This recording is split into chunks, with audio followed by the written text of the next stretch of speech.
Chers frères et sœurs qui habitez sur le continent africain, vous êtes des centaines de milliers à suivre EMCI et on est tellement reconnaissants pour tous les témoignages et les messages d'encouragement que vous nous envoyez constamment. Et aussi reconnaissants pour toutes celles et tous ceux qui ont soutenu EMCI lors des dernières campagnes de dons et particulièrement ceux qui ont rejoint la grande famille des partenaires, les 20 000 partenaires mensuels de MCI. Cependant, plusieurs d'entre vous, vous auriez voulu rejoindre cette grande famille, mais vous ne le pouvez pas parce que vous êtes dans un pays où le système bancaire ne permet pas de mettre en place un don mensuel automatique.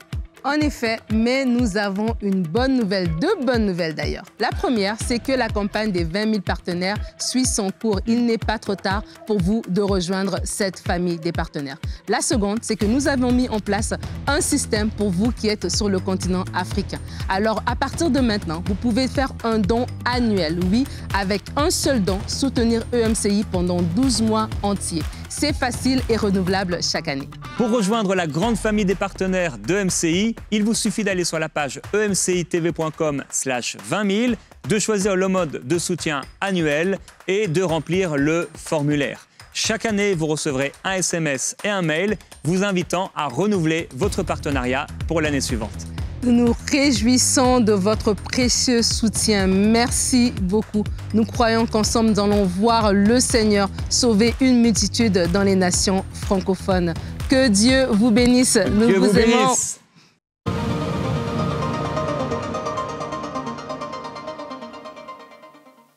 Bonjour, ma prière pour toi aujourd'hui, c'est que tu puisses aller plus profondément avec le Seigneur. Je ne sais pas si tu aimes lire, mais je voudrais vraiment t'encourager à pouvoir te procurer un ou plusieurs livres d'Alain Auderset, mon invité cette semaine. L'un de ses livres, c'est « Rendez-vous dans la forêt ». Il en a fait plusieurs. Celui-ci, c'est le numéro 4. Et je me souviens qu'on l'a lu avec Annabelle à notre fille Eden. Toujours inspirant, vraiment très inspirant, vous savez. Je viens de voir là, dans le livre, Alain met des feuilles. Dans chaque livre, je crois en tout cas de cela, il y a une feuille à l'intérieur qu'il ramasse dans la forêt. Et c'est des livres très agréables à lire, en fait, très inspirants, imagés, illustrés, et avec beaucoup d'images qui restent aussi et qui parlent à tous les âges. Nous, on l'utilisait comme moyen de méditation, pouvoir semer une pensée dans le cœur de notre enfant. Et voilà, c'est très beau. Ça, c'est la couverture à l'avant, donc de jour et également de nuit.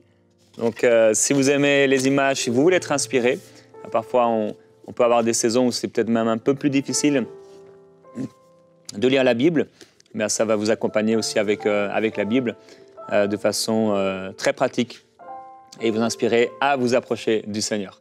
Alors, sans plus attendre, je te laisse la parole, Alain, pour nous inspirer encore aujourd'hui. Ok, ça marche. Bah ouais, ouais, tiens, ça me fait penser, j'avais pas prévu de dire ça, mais tu vois, ici, c'est le tome 3, tu vois que c'est un arbre maison, tu vois, je sais pas si on voit, c'est un arbre et puis tu peux rentrer à l'intérieur. Bah oui, comme dans tous les arbres, tu savais pas? Ah bon, ouais, voilà, je vais apprendre quelque chose.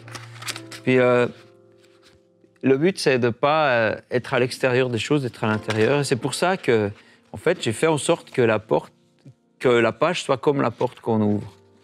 Et on est à l'intérieur. Pareil, dans l'autre côté, on ouvre la porte, on a une porte là, et on l'ouvre, et puis c'est l'arrière de la porte. Voilà. Et comme ça, puis on rentre dans l'histoire. Qu'on puisse être à l'intérieur du Seigneur.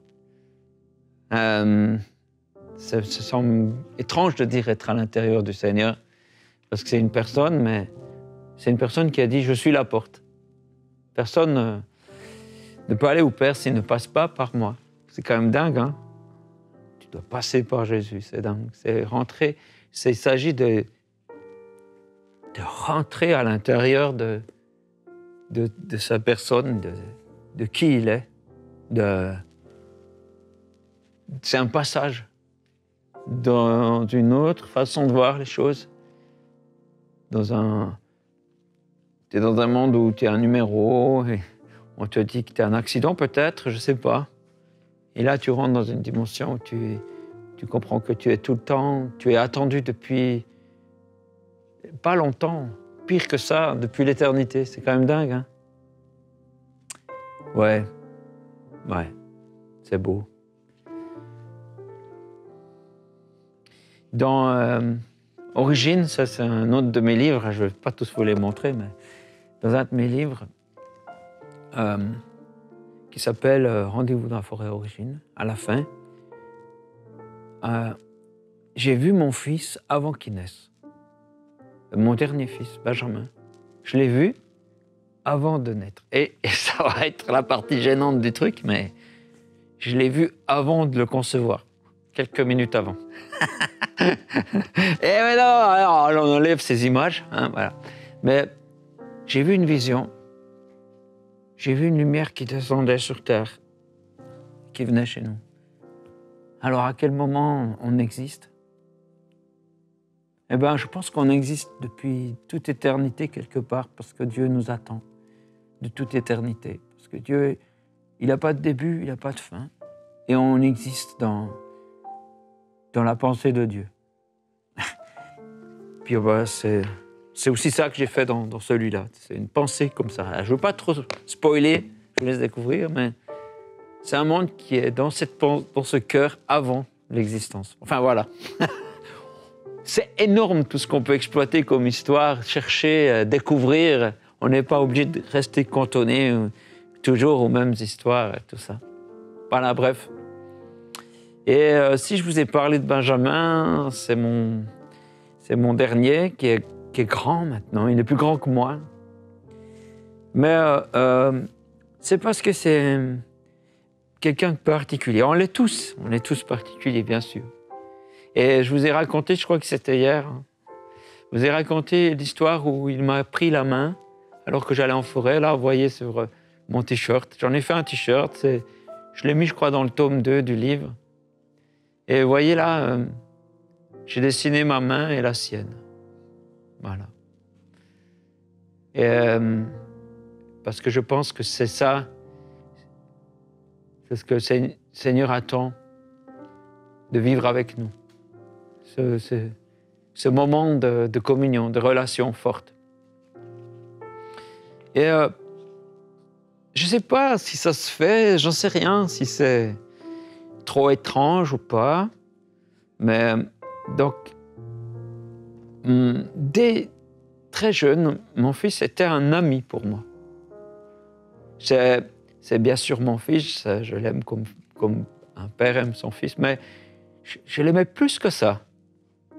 C'était mon plus grand ami, ça a toujours été Jésus. Je ne le dis pas parce que ça fait bien, et puis parce que le pasteur Jérémie m'écoute. Non, mais ça a toujours été Jésus depuis que Non, ça n'a pas toujours été. C'est même pas à ma conversion que ça a commencé. C'est petit à petit, on s'est découvert, et puis voilà, Jésus est vraiment devenu un grand ami, un ami profond à qui je partage tout. Et puis, en fait, j'en ai d'autres, des amis. Je leur dis pas tout, c'est à Jésus que je dis tout. Puis j'ai mon deuxième plus grand ami, ça a longtemps été Benjamin. Mon petit bonhomme. Et donc, du coup, comment vous expliquer? Eh bien, on se partage tout. Alors, je ne veux pas lui partager des trucs trop lourds, tu vois, parce que je me dis, je suis adulte, il est enfant. Mais quand je ne vais pas bien, je dis, écoute, je ne vais pas très bien. Puis des fois, lui, il prie pour moi, tu vois. Et puis lui, il sait que quand il ne va pas bien, il peut me le dire. Et il y a ce partage. Et je suis pas juste son professeur, je le suis, je ne peux pas m'en empêcher, de lui faire découvrir des choses, c'est ça, quand on est papa. Mais je suis... j'ai envie d'être aussi son complice, parce qu'en fait, je redécouvre des choses, je dois désapprendre. Parce qu'on est dans un monde où on nous conditionne, on nous dit qu'il faut être comme ça, il faut être comme ci, comme ça. Et on oublie que Jésus a dit que si on veut rentrer dans le royaume de Dieu, on doit être comme un enfant. Et j'ai redécouvert des choses grâce à cette complicité avec mon enfant. Et j'ai redécouvert, je me suis dit, ah mais oui, c'est vrai. Il faut simplement croire. Ah oui, quand on est sur le sommet d'un muret et on peut dire, papa, attrape-moi, puis on peut sauter sans réfléchir, sans dire, mais si, il ne m'attrape pas, tu vois. Et bien avec Dieu, pareil. On peut sauter, il nous rattrapera. On ne se dit pas, il ne va pas me rattraper aujourd'hui. On ne se dit pas ça. Parce qu'il y a une confiance, voilà. Eh bien, moi, je me rappelle par exemple une fois, je l'ai vu, j'ai tout de suite vu qu'il y a un truc qui n'allait pas, il rentrait de l'école. Et je me suis approché de lui. J'ai dit, eh ben, ça va pas, on dirait. Et puis, il m'a dit non, c'est pas facile. Je dois faire un devoir, je sais pas comment faire. C'est de l'anglais. Je dis, écoute, je suis pas très fort en anglais, mais montre-moi. Ah, ouais. J'essaye de pas faire le devoir à sa place, mais on le fait ensemble. Un devoir qu'on aime bien faire ensemble, c'était l'allemand, ça en a beaucoup ri. Je faisais l'accent allemand pour apprendre les mots qu'il devait apprendre. Alors, nous allons faire un exemple. Voilà. On riait, hein, vraiment, on riait beaucoup en faisant des devoirs. Eh bien, pour être honnête, j'avais beaucoup de choses à faire. J'avais des travaux en retard, des gens qui attendaient. Puis je me suis dit, mon fils, il est plus important qu'eux. Tout le monde est important, mais je me sentais plus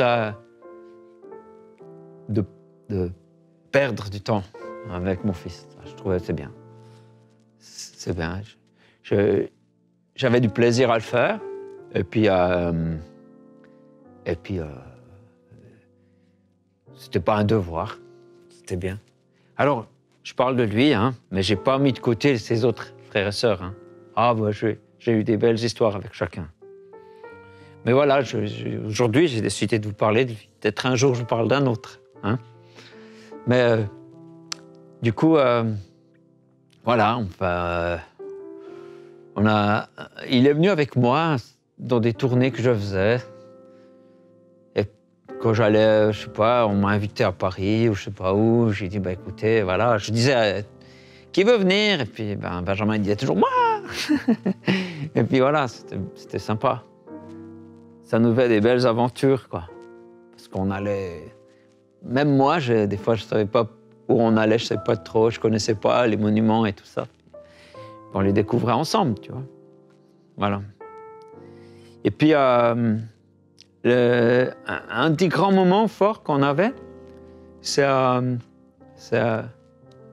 de... On se couchait la nuit, avant de s'endormir, j'allais chez chacun de mes enfants. Et puis, comme Benjamin était le plus petit, j'allais d'abord vers lui. Et puis, je me couchais à côté de lui, comme font, je pense, bien des papas. Je ne sais pas comment font les autres. Mais voilà, et puis on lisait une histoire ensemble, une bande dessinée. Peut-être des fois, je trouvais juste le dessin super, je voulais lui montrer. Puis on parlait de choses. On parlait de rêves qu'on avait. J'ai dit, ça serait super si on pouvait aller dans une île. Et puis j'avais pris un poster, et puis j'avais mis... C'était un lit à étage, je l'avais mis en haut, sur le plafond. Puis on regardait, un jour on ira ensemble sur cette île. Je ne sais pas où c'est, il y avait des palmiers, c'était incroyable. Je dis, ouais, c'est super. D'ailleurs, c'est arrivé. Hein. Une fois, il y a un pasteur espagnol qui m'a dit, voilà, tu peux venir dans mon île, tu parles espagnol, donc viens. Et je crois qu'il me l'a demandé 2 fois. Puis j'ai dit, écoute, ce que j'aimerais, moi, cette fois-là, c'est sa seule condition que je te demande si je viens, c'est que mon petit bonhomme peut venir avec moi. Et puis, voilà, on a été sur cette île. C'était pas forcément celle qu'on avait sur le poster, mais c'était vraiment très semblable. On s'est posé sur un lieu, un café. Il faisait bon. Je dessinais. Et il dessinait. Et il me disait, ah, un jour, je ferai comme toi. J'ai dit, ah ben, tu verras. Mais ça me faisait plaisir. Je dessinerai aussi. Alors, voilà.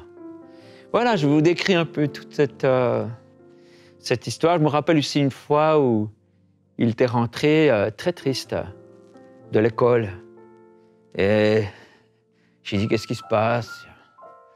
On m'a dit que j'ai volé quelque chose. C'est pas vrai, j'ai pas volé.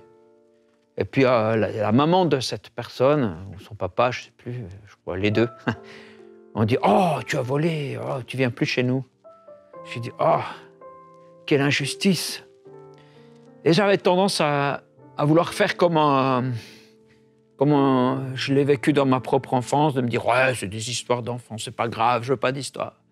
J'ai dit, Benjamin, c'est pas juste ce que tu vis. On va prier.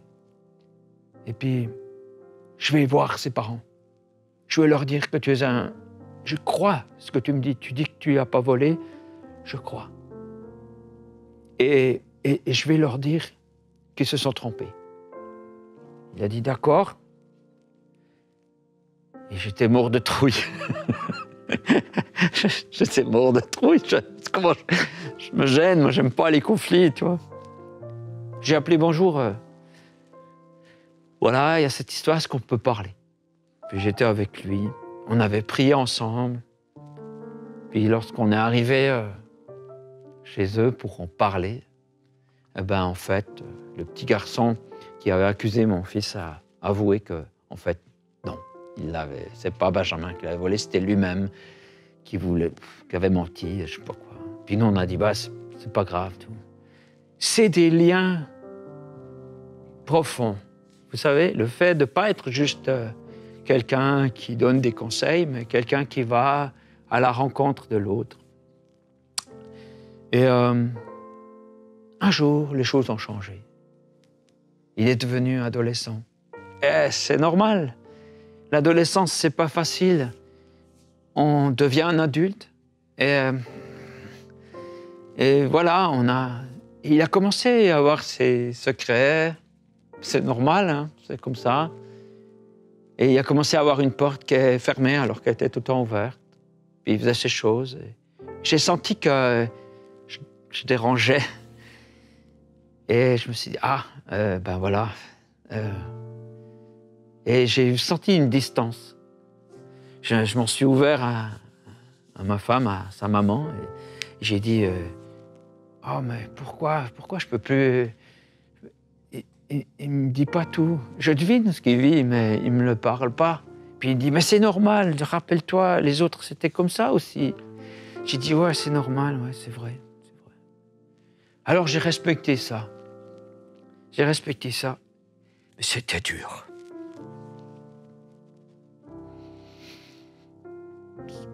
C'était dur. Je suis pas un papa normal. Je suis pas normal. Mais ça me manquait. Mon fils me manquait. Mais j'ai respecté ça parce qu'il grandit. C'est la vie. C'est une étape. Alors, je sais qu'il aime les noix de cajou. J'y en achetais. Et quand il était à l'école, je mettais un petit verre vers son lieu où il fait du jeu vidéo. Puis j'y mettais des noix de cajou. Voilà. C'était une manière de dire, sans être lourd, sans être pesant, je t'aime toujours, je suis toujours là. Et il m'aime toujours. C'est simplement que la vie change. Pourquoi je vous raconte cette histoire? Bon, déjà, vous dire que maintenant mon garçon est grand et une fois il est venu vers moi et puis il m'a dit, je te demande pardon pour cette distance qu'il y a eu. Et tout ça, c'était magnifique. Ma femme ne me l'avait pas prophétisé, mais elle savait que ça arriverait. Pourquoi je vous parle de ça? C'est un peu une histoire intime, tout ça. Hein? Je crois que mon fils me pardonnera que je l'ai fait, que je vous ai raconté ça. Elle est de toute façon dans un livre de Rendez-vous à la forêt qui s'appelle Les noix de cajou. C'est parce que parmi vous, bien que vous êtes adulte depuis longtemps, vous vous conduisez comme des ados avec Dieu. C'est pas grave, c'est une étape de votre vie, c'est comme ça. Mais parfois, Dieu se trouve devant une porte fermée. Parce que vous avez vos choses à faire, vos jeux virtuels, vos mondes virtuels qui n'existent pas, qui sont rien. Mais papa aurait du plaisir à jouer avec vous dans ce monde virtuel. Et vous avez des moments, peut-être des prières inspirées, des moments où vous êtes là, où c'est le moment que vous parlez avec Dieu, et c'est ce moment-là. Mais c'est pas comme avant, où vous partagez tout, vous n'avez plus de secret avec lui, vous n'avez plus compartimenté votre vie chrétienne. Voilà, je vous encourage. Déjà une chose, à remarquer les noix de cajou que Dieu met sur votre lieu de vie. Les petites choses que vous aimez, et lui le sait. Vous pensez, oh, quelle coïncidence! C'est justement un truc que j'aime bien. Puis tu te dis que c'est une coïncidence, mais c'est des petites marques d'affection de Dieu qui ne veut pas s'imposer, qui ne veut pas être lourd, tout ça. Et je vous encourage, bien que vous soyez croyants et que vous avez le droit de pas tout et d'être un ado dans la foi, je vous encourage à vous réconcilier, à retourner vers ce papa, lui dire, j'ai l'ennui de toi, moi aussi. Voilà, c'est ce que j'avais à cœur de vous partager. Et je ne suis pas le seul à avoir eu à cœur, je crois que papa voulait que je vous dise ça.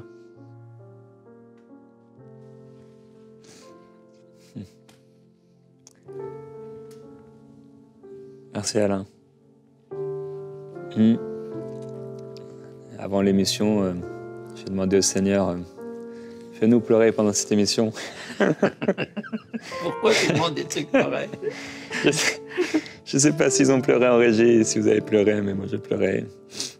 C'était pas le but. Non. Merci Seigneur. Merci Seigneur. Ah. Merci de nous avoir aimés. Merci de nous aimer. C'est vrai. Merci de toute ta patience que tu as. Moi, je suis pas parfait. Et j'aime pas la perfection. Mais toi, tu nous aimes encore plus. L'autre jour, j'ai vu mon fils marcher dans la rue, au loin, et il boitait. Je me suis dit, c'est un monsieur, tu vois, c'est un grand. Mais ça m'a fait, oh, qu'est-ce qu'il a? Pourquoi il boite? Qu'est-ce qui se passe? Ça m'a fait de la peine, alors que c'est pas grave. C'était drôle, hein? C'est drôle. On reste papa pour la vie, même si, voilà. Dieu nous aime aussi. Et il remarque quand on boite.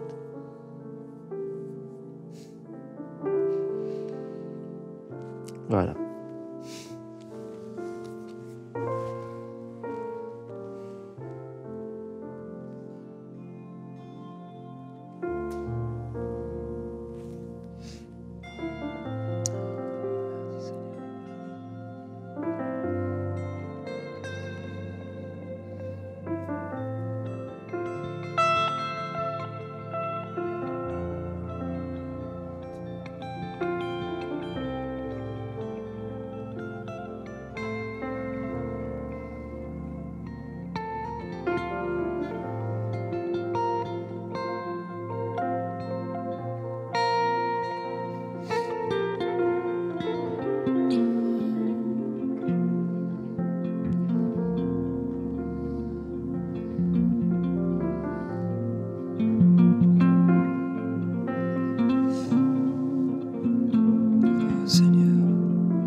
plus grand, Seigneur,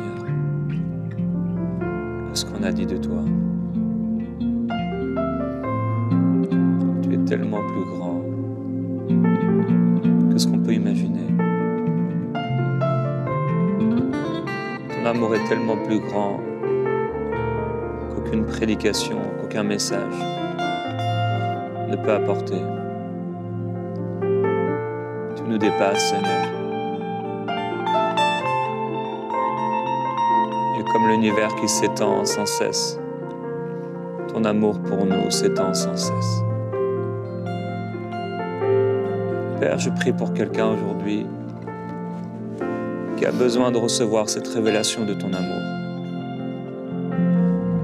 On a encore besoin, on veut encore expérimenter la largeur, la hauteur, la longueur, la profondeur de ton amour, Seigneur.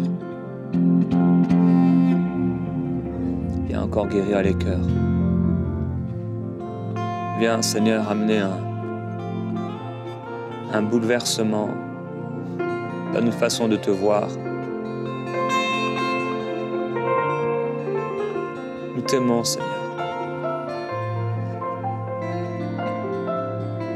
Nous t'aimons.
Seigneur, il y a tellement de souffrance derrière ces carapaces, tellement de souffrance derrière ces frères et sœurs qui s'habillent bien pour aller à l'église, leur maquillage, leurs beaux habits, leurs costumes, les chants, prédications. Il y a tellement de choses qu'on cache pour pas que nos faiblesses soient vues. Mais toi, tu connais tout, Seigneur. Tu sais tout. On veut pas cacher. On veut rien cacher. On peut rien te cacher. On veut pas de distance avec toi. Comme Pierre qui t'a suivi de loin. Seigneur, on veut revenir.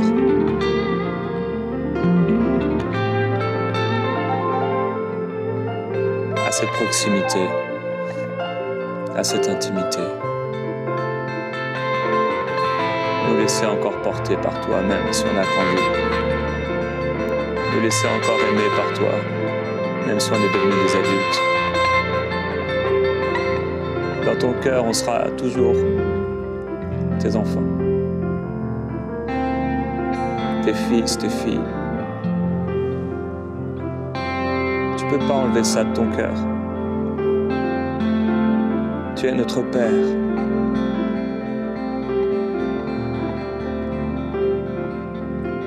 Merci, Seigneur.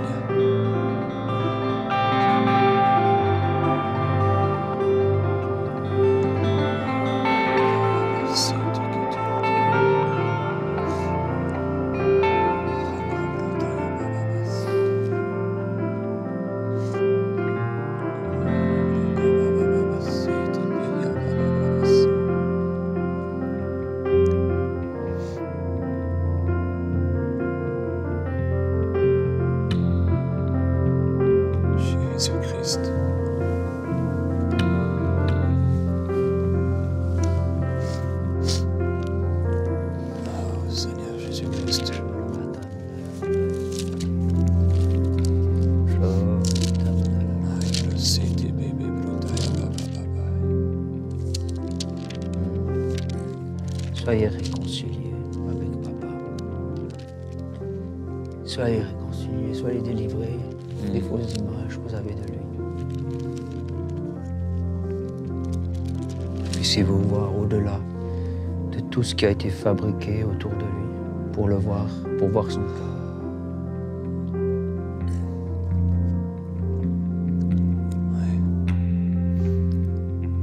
Le Seigneur dit, vous que j'ai pris à ma charge dès le sein maternel, Amen. que j'ai porté dès votre naissance. Jusqu'à votre vieillesse, je serai le même. Jusqu'à votre âge avancé, je vous soutiendrai. Je l'ai fait et je veux encore porter, soutenir et libérer. Merci. Car l'Éternel console son peuple, il a compassion de ce malheureux. Si on disait l'Éternel m'a abandonné, le Seigneur m'a oublié, une femme oublie-t-elle son nourrisson? N'a-t-elle pas compassion du fils de ses entrailles? Quand elle l'oublierait, moi, je ne t'oublierai pas. Voici, je t'ai gravé sur mes mains. Que cette révélation de l'amour de Jésus, que l'amour du Père te soit donné avec dans une nouvelle dimension. Et on veut vous encourager à pouvoir réécouter cette émission. Vous pouvez la retrouver sur YouTube et également à la partager autour de vous et à nous retrouver demain dans Prière inspirée.